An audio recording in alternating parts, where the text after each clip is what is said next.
Paul, Fáilte Ireland launched Ireland's Hidden Heartlands last month. It's the new regional brand for the Midlands and Shannon corridor. Tell us a little bit about it.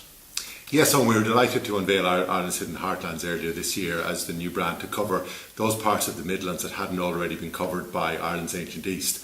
The region includes areas like Longford, Leitrim, Roscommon, East Galway, West Cavan, East Clare, and small parts of Offaly, Westmeath, and North Tipperary. So quite a big stretch of land. Quite a big stretch of land, and it covers effectively all of those areas that aren't well serviced by Ireland's ancient East, and also are not part of the Wild Atlantic Way region.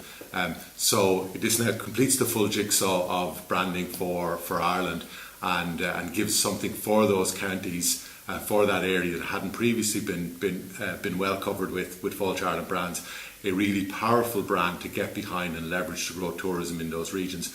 We had extensive research across a number of months, both here in Ireland and in all of our major international markets, that led to the concept and the positioning of Ireland's Hidden Heartlands. We spoke to over 10,000 potential visitors to make sure we had the right idea for this brand. And that idea is really about active in nature. This idea of people getting out and enjoying the natural unspoiled country. The name as well, researched really well in terms of Hidden Heartlands. It speaks to what people are looking for these days in terms of finding hidden gems, getting off the beaten track. So all of this research has led us to what we believe is a very powerful concept and an idea that the region can get behind and can leverage to grow tourism. Great. And what's the feedback been from local industry and local trade? It's been overwhelmingly positive. We've had fantastic feedback from all of the local industry and trade. Really looking forward to seeing this brand get into situ. Very keen to get involved and to support it and to leverage it for their businesses. Yeah. Because of course the Midlands, traditionally gets the least amount of tourism, and I suppose the new brand aims to increase tourism to the area. But that can't happen overnight, and that won't happen overnight. No, it will of course take years and decades for the region to reach its full potential. But we are hoping for some quick wins in this space. For example, later on this summer we'll be launching a domestic marketing campaign for Ireland's Hidden Heartlands, and this will really help make people aware of the great product that's already there. Because there is an issue. Of course, we're all well aware that the region is not as well endowed with the kind of tourism product that some other parts of the country have, but there is some really good tourism experiences and visitor experiences to be had in the region that people outside of the region aren't very well aware of. So our first job is to make sure people are aware of the great experiences that are there, the great natural assets that are there, and to draw their attention to that and to try and draw them into that. So we'll be launching that campaign later on this summer, and that will hopefully grow some tourism quickly into that area.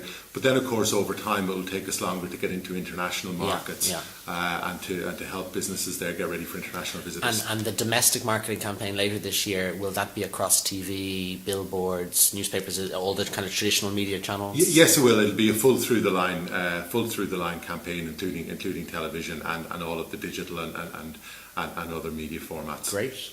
You mentioned that the product, or the lack of product, or the need for more product within the Midlands compared to the rest of the country. There's some wonderful stuff there by all means, but this great swathe of land that we're talking about probably needs more tourism experiences.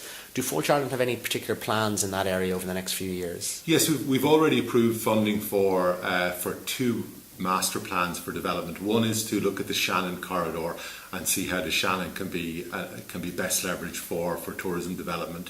There's already a lot of tourism development along the Shannon, but we think there's significantly more opportunity in that space. So we've commissioned, working with Waterways Ireland, our strategic partner, in developing a master plan for how we best leverage the Shannon for tourism. So is that on the water activities and kind of just either side of the Shannon? Yes, it's along the Shannon. So we'll include what we do on the banks of the Shannon, as well as on the water. The second master plan we've just commissioned a study for is the Bear Breffni Way, which is this new walking trail that cuts right across the region, and that's another. Once again, we're looking at how we can best leverage that for tourism. So it'll be things like how we can link how we can link where that walking trail is to local towns and villages, so there's commercial opportunity there, and how best just that can be leveraged from. And that's a brilliant idea. Is that effectively a sort of a continuous greenway through Ireland's hidden heartlands from one end to the other?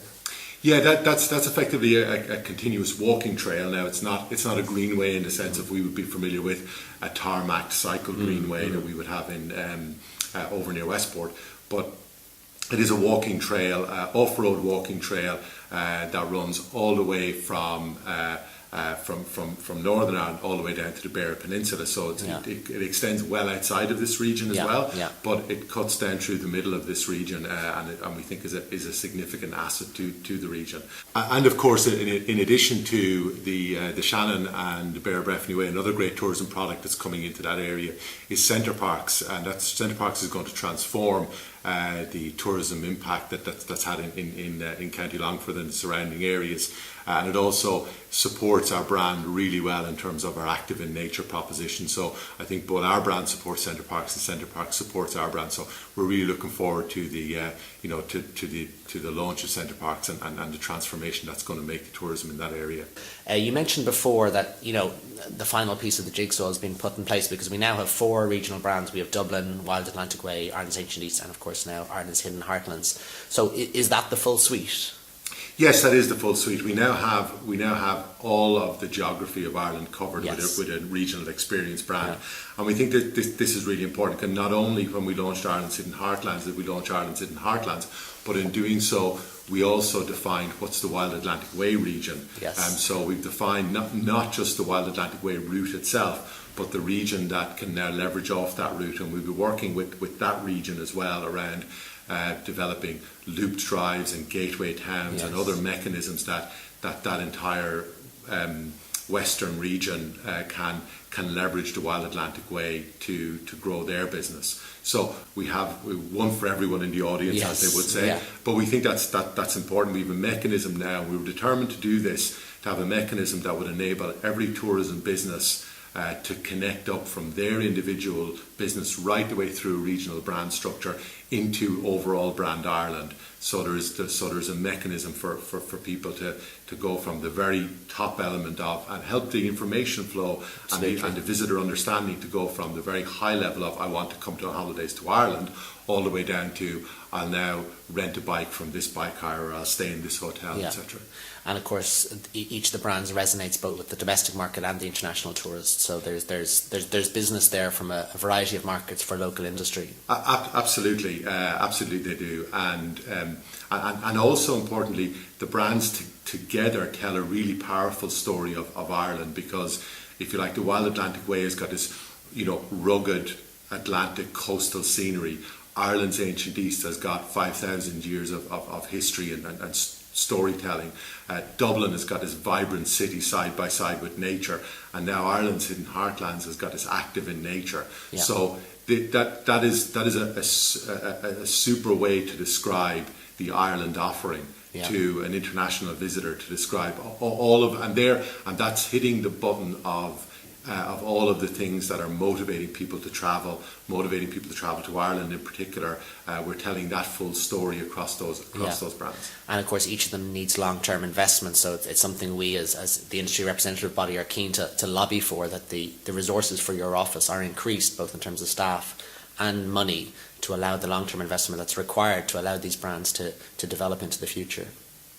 Yes, absolutely. In terms of one of the hardest decisions that are the constant hard decisions that we have to make in Fáilte Ireland is the prioritisation of scarce resources. Which is your favourite child?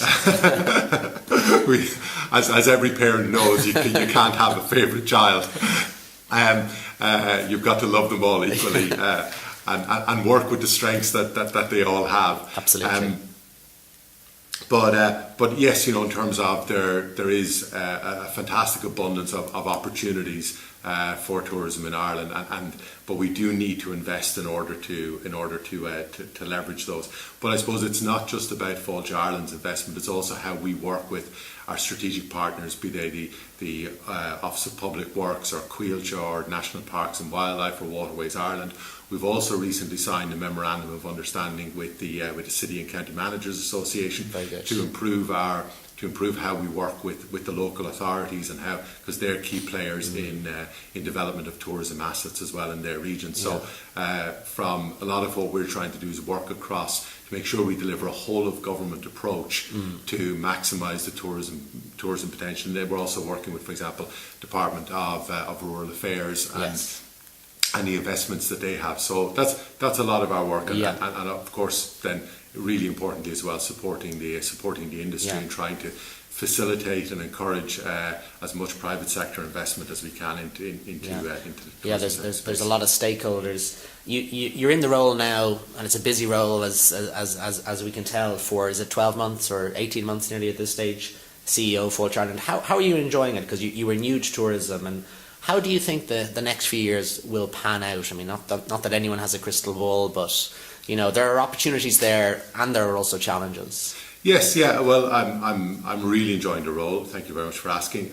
It's a fantastic team to work with here in Fáilte, and I had many of the private sector's views of the public sector would have had when I came in here, but I was really surprised by the dedication and commitment and competence and capability of the team here in Fáilte Ireland, so that's been a real pleasure to work with.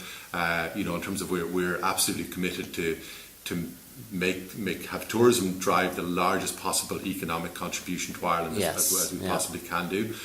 It's a super time for tourism. Tourism is now, as most people now know, I think, is accounting for about 235,000 jobs, the length and breadth of the country, about 7 billion in economic revenue to Ireland, 1.7 billion in tax revenue to the Exchequer.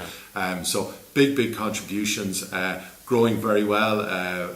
Grew by just over 3% last year overall. Sometimes taken for granted, would you say that? I think I think it as opposed to saying it's taken for granted, I think it would be more fair to say that we probably need a more proactive approach overall. I think we can't underestimate the actions and the impact of the actions that have been taken to support tourism. We've done some international benchmarking, and Ireland is very well placed with things like we don't have a tourism tax, we don't have airport passenger duty, we have a competitive VAT rate now, which is really important that's maintained. So the government have taken a lot of actions, as well as the support they give to ourselves in Fáilte Ireland and our colleagues in Tourism Ireland. The government, I don't think it would be fair to say the government take tourism for granted. I think that they've taken a lot of actions to help the sector and help the industry and facilitate the private sector to make those investments, to take those risks. In order to grow the sector, but I do think that there's always more we can do, and we do need to continue to be as proactive as we can be. We do need to continue to invest as much as we can, and all of our business cases and economics that we look at time and time again show that any investment that the state does make in tourism pays back many times over. So this is very much an investment as opposed to a spend scenario. Exactly. And I think that's a case we're going to keep making on an ongoing basis. Great. Paul, thank you so much. Thanks for all your hard work since you've taken over the role as CEO of Fáilte Ireland, and best of luck in the months and years ahead. Thank you all.